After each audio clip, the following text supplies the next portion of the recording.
कब हम गलती कर बैठते हैं पता ही नहीं चलता, लेकिन गलती उन गलतियों को हम सुधारने के बजाय और गलती पर गलती करते चले जाते हैं और यही हमारी बर्बादी का कारण बनती हैं। आज की कहानी यही कहती है कि हमें स्वयं को भी याद रखना चाहिए, वह हम मोहमाया के जाल में फंसकर खुद का धर्म भी भूल जाते हैं, अपने कर्तव्यों को भी भूल जाते हैं। आज की कहानी के माध्यम से हम सीखेंगे कि वो कौन सी 5 गलतियां हैं जो इंसान को बर्बाद कर देती हैं। नमस्कार साथियों, बुद्ध भाव चैनल में आपका स्वागत है। चलिए शुरू करते हैं आज की प्रस्तुति। एक नगर में एक सेठ रहा करता था। उस सेठ के पास सभी प्रकार की सुख सुविधाएं थीं, लेकिन उसकी कोई संतान नहीं थी। संतान के दुख में वह हमेशा चिंतित रहता था। फिर एक दिन उसे पता चलता है कि उसकी पत्नी गर्भवती है, तो वह बहुत प्रसन्न हुआ। उसने अपनी पत्नी का पूरा ख्याल रखा। फिर उसके घर में एक लड़के ने जन्म लिया। सेठ पुत्र के जन्म की खुशी में बहुत खुश था और उसने पूरे नगर में मिठाई बंटवाई। सेठ ने अपने बेटे के पालन पोषण में कोई कसर नहीं छोड़ी। देखते देखते उसका बेटा बड़ा हो गया। फिर सेठ ने अपने पुत्र को बौद्ध आश्रम भेजने का निर्णय लिया, ताकि वह पढ़ लिखकर एक अच्छा इंसान बन सके। अभी उसके पुत्र की उम्र ज्यादा नहीं थी, लेकिन छोटी सी उम्र में अपने बेटे को शिक्षा ग्रहण करने के लिए बौद्ध आश्रम भेज दिया। आश्रम में सेठ का बेटा अच्छे से शिक्षा ग्रहण करता है और अपने गुरु की सभी आज्ञा का पालन करता है। ऐसे में वह बालक धीरे धीरे वहाँ का सबसे होनहार विद्यार्थी बन गया।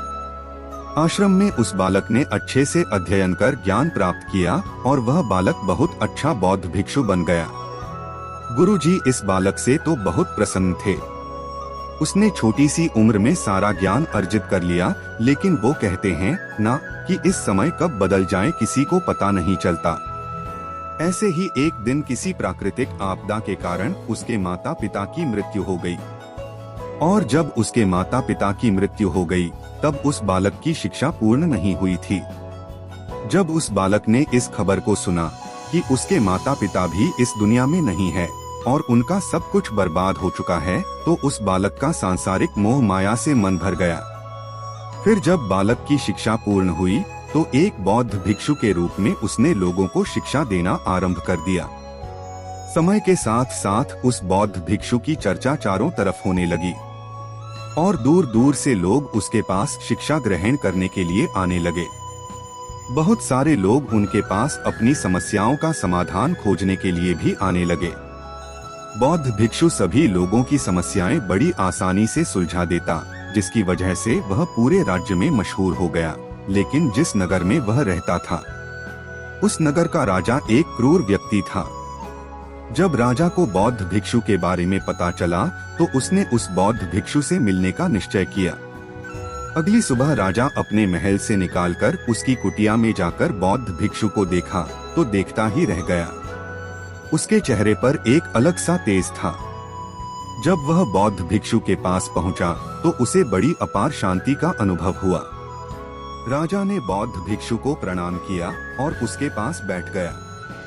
राजा बौद्ध भिक्षु से बातचीत करने लगा। वो राजा पहली ही मुलाकात में उससे इतना प्रभावित हुआ कि उसने उसी समय अच्छाई की राह पर चलने का निर्णय लिया और मन ही मन सोचने लगा कि इतनी छोटी सी मुलाकात में यह बौद्ध भिक्षु मुझे इतना बदल सकता है, तो अगर हमेशा मेरे साथ रहने लगे तो मेरी जिंदगी कितनी बदल जाएगी। यह सोचकर राजा बौद्ध भिक्षु से अपने महल में चलने के लिए आग्रह करने लगा।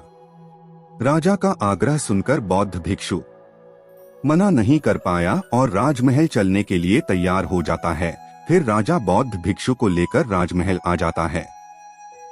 राजमहल पहुंचने पर राजा ने बौद्ध भिक्षु का खूब आदर सत्कार किया और उसके बाद राजा ने सन्यासी को भोजन कराया।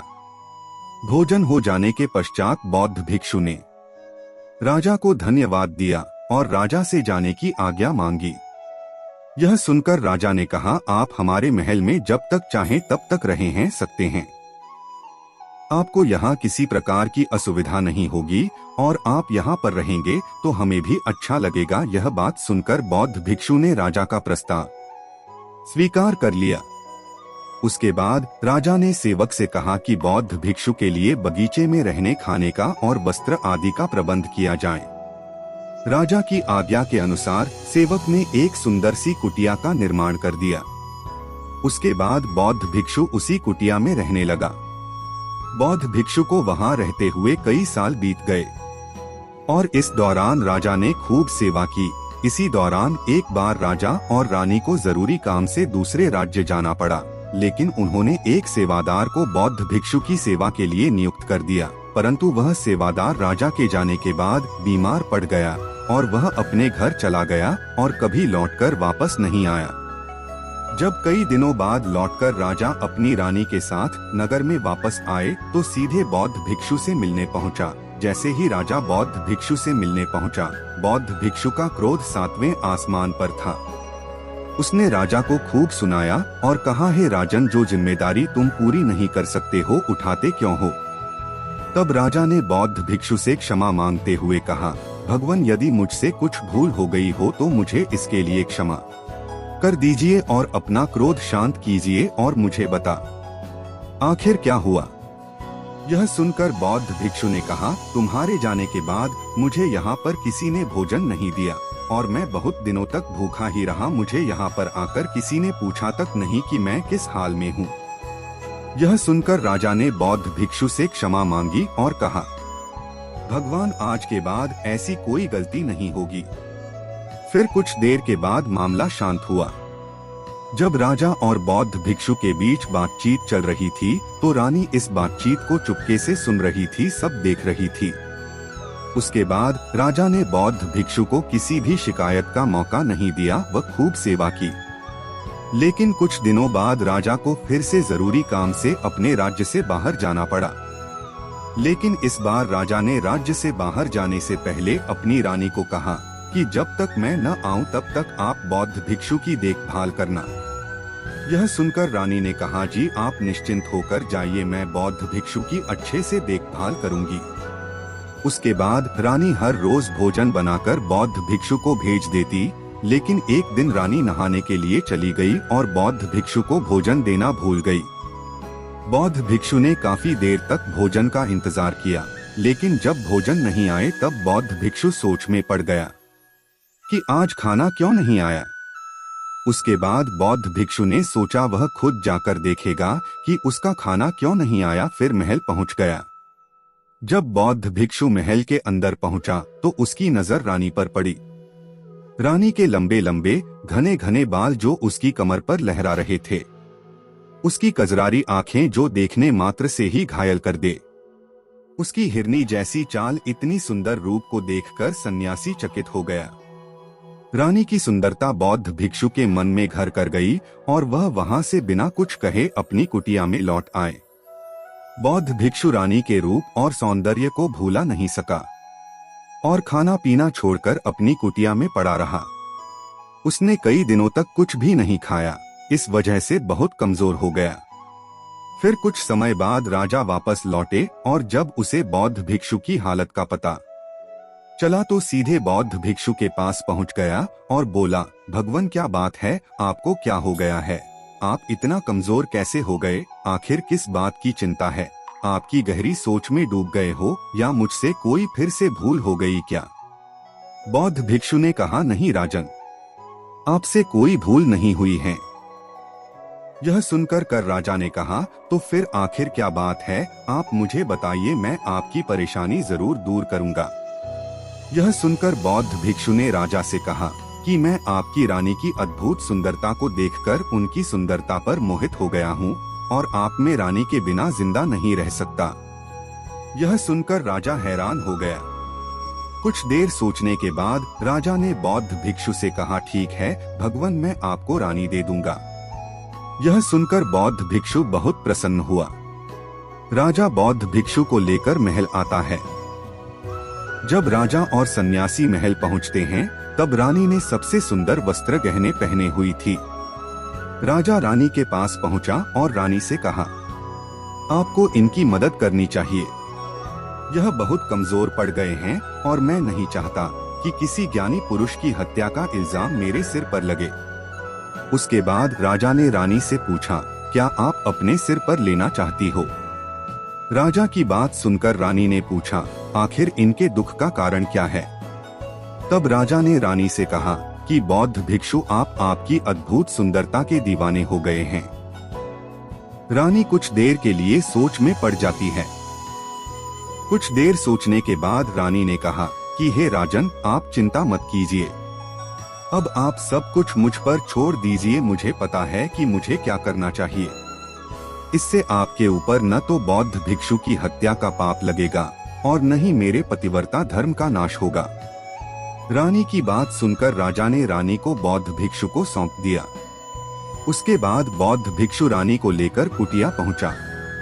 जब रानी बौद्ध भिक्षु की कुटिया पर पहुंची तो रानी ने बौद्ध भिक्षु से कहा, हमें रहने के लिए घर चाहिए, हम झोपड़ी में नहीं रह सकते। यह सुनकर बौद्ध भिक्षु राजा के पास गया और राजा से बोला, राजन, हमें रहने के लिए घर चाहिए। उसकी बात सुनकर राजा ने उसके लिए घर का प्रबंध कर दिया। फिर बौद्ध भिक्षु रानी को लेकर घर पहुंचा। जब रानी बौद्ध भिक्षु के साथ उसके घर पहुंची तो रानी ने बौद्ध भिक्षु से कहा कि घर तो गंदा है और इसकी हालात बहुत खराब है, मैं इस घर में नहीं रह सकती।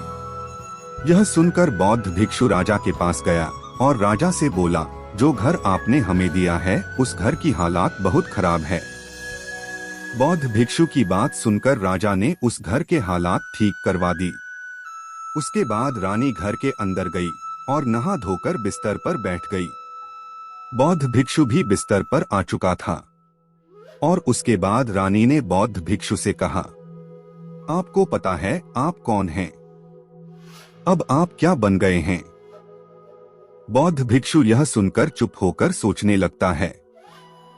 फिर रानी कहती है कि आप एक महान बौद्ध भिक्षु थे, जिसके लिए राजा सारी जरूरत की वस्तुएं उपलब्ध कराते थे, जिसके पास लोग दूर दूर से ज्ञान ग्रहण करने आते थे, जो लोगों को सत्य की राह दिखाया करते थे, जो लोगों की समस्याओं का समाधान करते थे, जिनको सभी लोग एक गुरु मानते थे, जिनकी भगवान के रूप में सब लोग पूजा किया करते थे। और आज आप क्या हैं? यह सुनकर बौद्ध भिक्षु सोच में पड़ जाता है। कुछ देर सोचने के बाद बौद्ध भिक्षु कहता है कि मैं आपकी बातों को समझा नहीं। तब रानी कहती है कि वासना के कारण आप मेरे गुलाम हो गए हो। रानी की बात सुनकर बौद्ध भिक्षु को एक झटका लगा।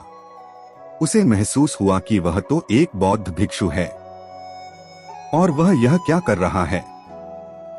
वह तो सारे सुख सुविधाओं को छोड़कर शांति की तलाश में जंगल में चला गया था। फिर बौद्ध भिक्षु को सद्बुद्धि आई और वह जोर जोर से रोने लगा, चिल्लाने लगा, रानी से कहने लगा कि मुझे क्षमा कीजिए महारानी, ये मैं क्या करने जा रहा था। मैं अपने बौद्ध भिक्षु धर्म से भटक गया था। मैं अभी आपको राजा को सौंप कर आता हूँ। बौद्ध भिक्षु की बात सुनकर रानी ने बौद्ध भिक्षु से प्रश्न किया, मेरे मन में प्रश्न उठ रहा है, मेरे प्रश्नों का उत्तर दीजिए। रानी की बात सुनकर उन्होंने कहा, पूछो तुम्हारा क्या प्रश्न है। फिर रानी ने कहा, जब आपको उस दिन भोजन नहीं मिला तो आप क्रोधित हो गए। तब मैंने आपका रूप पहली बार देखा और तभी मैं आपके व्यवहार पर परिवर्तन महसूस कर रही हूँ। ऐसा क्यों हुआ? आखिर आपको इतना क्रोध क्यों आया? रानी की बात सुनकर सन्यासी ने रानी को समझाया, जब मैं जंगल में था तब मुझे समय पर भोजन नहीं मिलता था, लेकिन जब मैं महल में आया तो महल में आने के बाद मुझे सारी सुख सुविधाएं मिली। फिर मैं इन सभी सुख सुविधाओं के मोह में फंस गया और मुझे इनके प्रति लगाव उत्पन्न हो गया। मुझे इसको पाने के लालच उत्पन्न हो गया और जब मुझे नहीं मिला तो मेरे अंदर क्रोध उत्पन्न हुआ। बौद्ध भिक्षु ने कहा, सच तो यह है कि अगर इच्छा पूरी नहीं होती तो क्रोध उत्पन्न होता है और अगर पूर्ण हो जाए तो लालच बढ़ जाता है।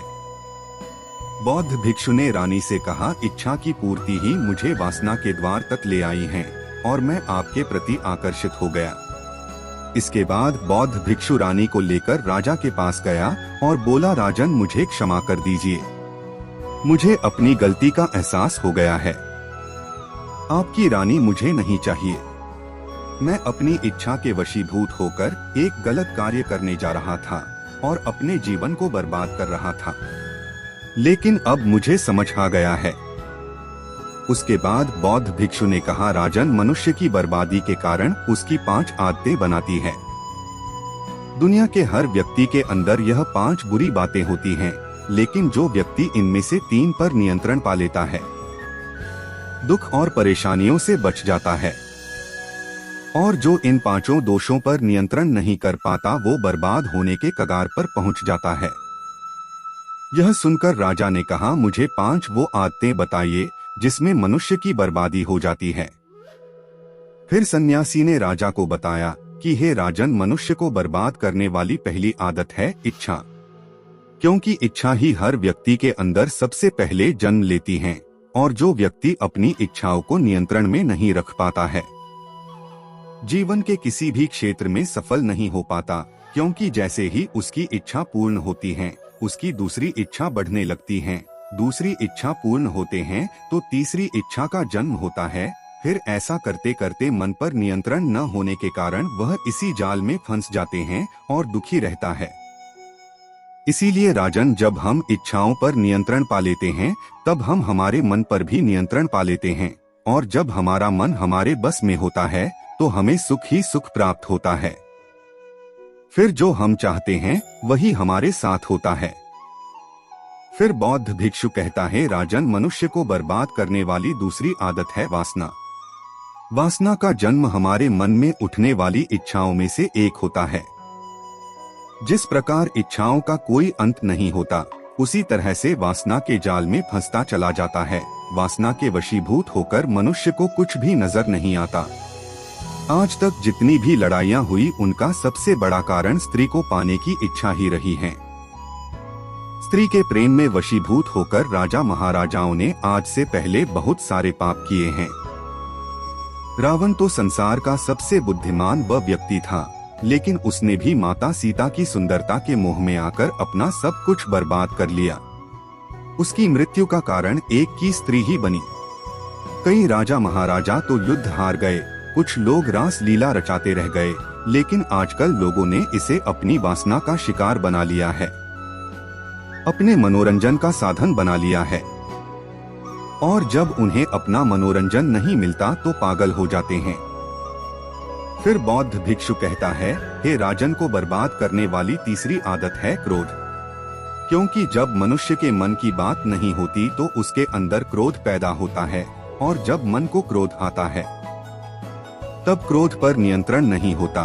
फिर क्रोध में आकर कोई गलत निर्णय ले लेता है और दूसरों को भला बुरा कहते हैं, गालियां देते हैं, और जब क्रोध शांत हो जाता है तो अपनी गलती का एहसास होता है, लेकिन तब तक क्रोध में सब कुछ बर्बाद हो चुका होता है। क्रोध के कारण मनुष्य अंदर से कमजोर हो जाता है। एक कमजोर मनुष्य कुछ भी नहीं कर सकता है, उसे कभी सफलता नहीं मिल सकती।